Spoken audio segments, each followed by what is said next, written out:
Good morning and welcome to our professional development on student and teacher communication. My name is Kim Brenneman and I'll be doing the training this morning. Today we're going to be reviewing communication best practices, building respectful relationships, maintaining the student engagement that happens with relationships, and then strategies for continuing engagement. So this is kind of a quick picture about what we want to avoid, just a teacher talking blah, blah, blah, and the teachers and the students just sleeping and not paying attention. There's no relationship, no communication, no engagement happening. All right, so looking at communication best practices. So in a scenario, let's say a student is caught cheating, how could the teacher handle this situation and hold the student accountable, but then also maintain a positive relationship? So let's look at some different reactions the teacher could have. So one solution is that the teacher yells. There's a kitchen sinking of everything that the student does that is disrespectful to school life, and there's a general lack of patience. So this kind of results in a student that's angry. They get backed into a corner and they meet anger with anger. And the results are the same. The student's going to fail, and the student has no respect for the teacher. So this is a lose-lose situation.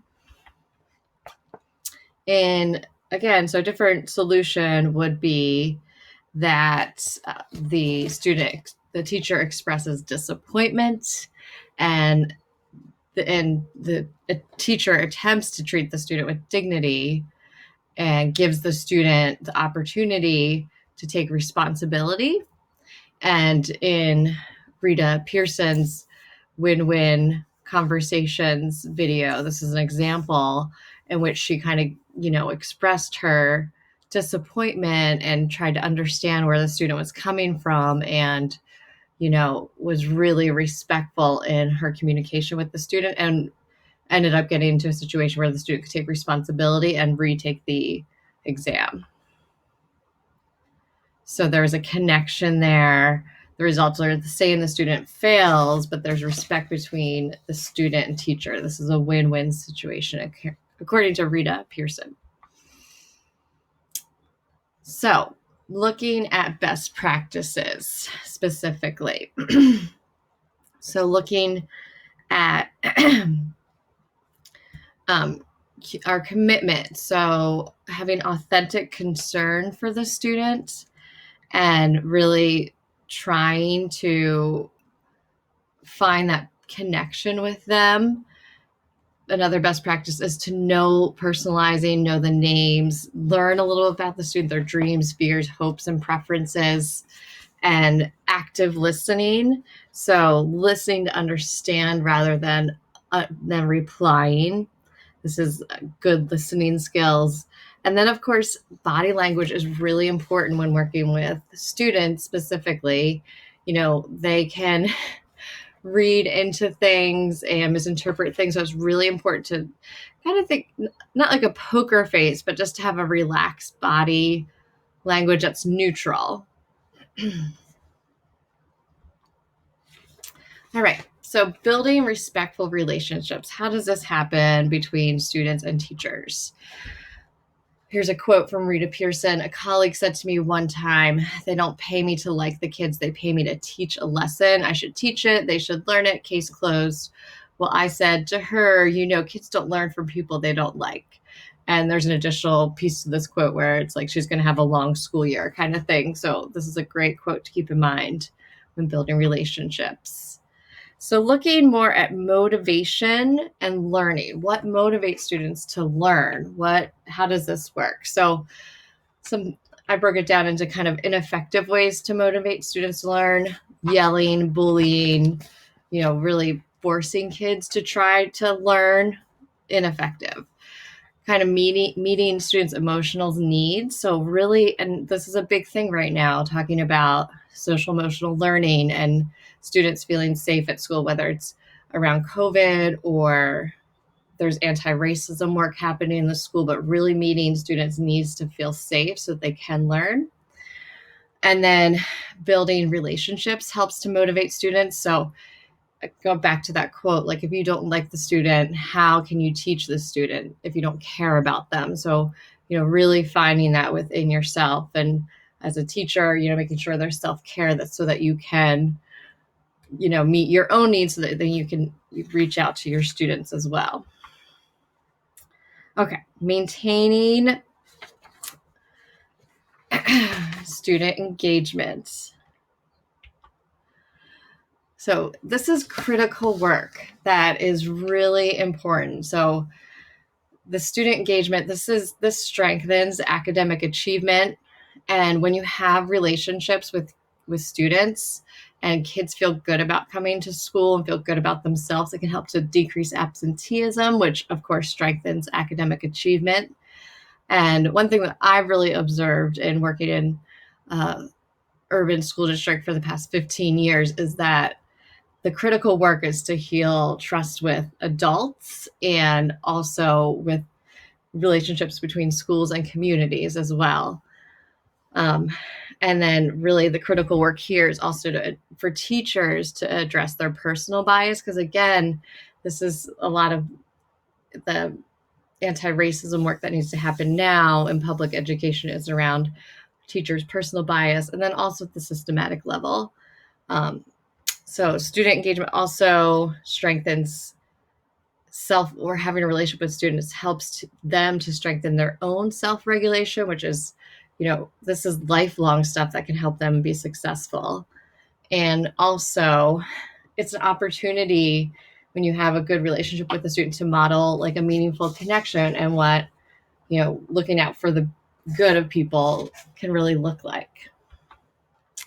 All right, so some daily practices that we can do on a daily basis to really work and to achieve and continue student engagement is communication, really thinking about how and when that happens.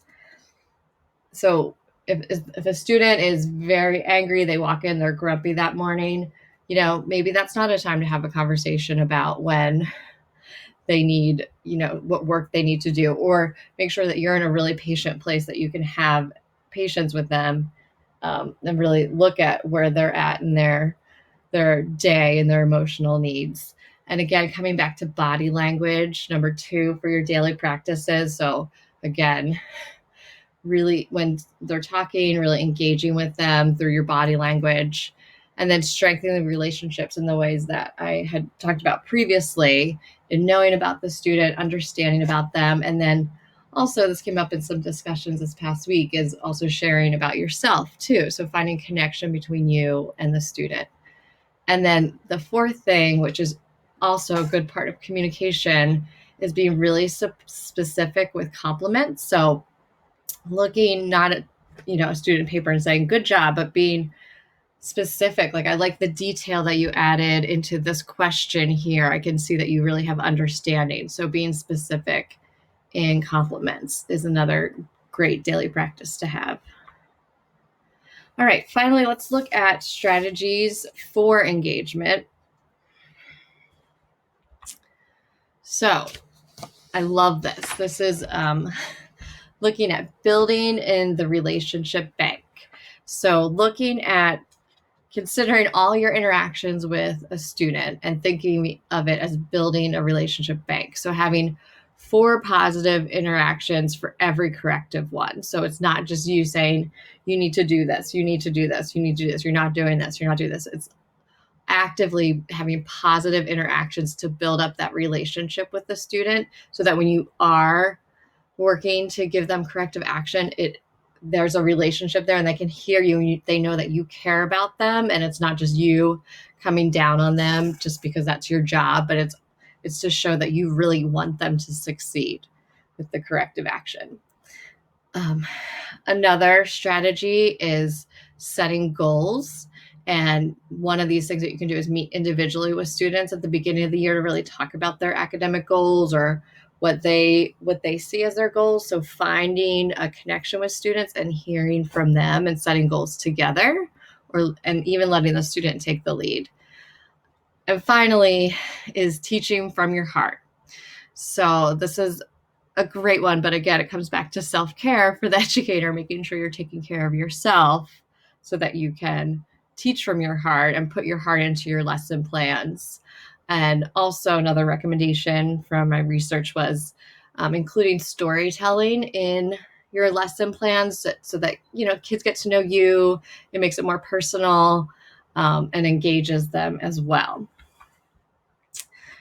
And the other aspect of engaging students is also engaging parents. So really listening to parents, hearing their questions and concerns, and not jumping right to defensiveness. This is so hard because oftentimes parents care so much about their students that they are very defensive and very much want to make sure that, the school and the teachers are doing the job that they say they're going to do. So really hearing the questions and concerns and not jumping to defensiveness, even though most likely sometimes it can be unjustified what the parents are saying, but knowing they're coming from that place, but still listening to parents, staying calm.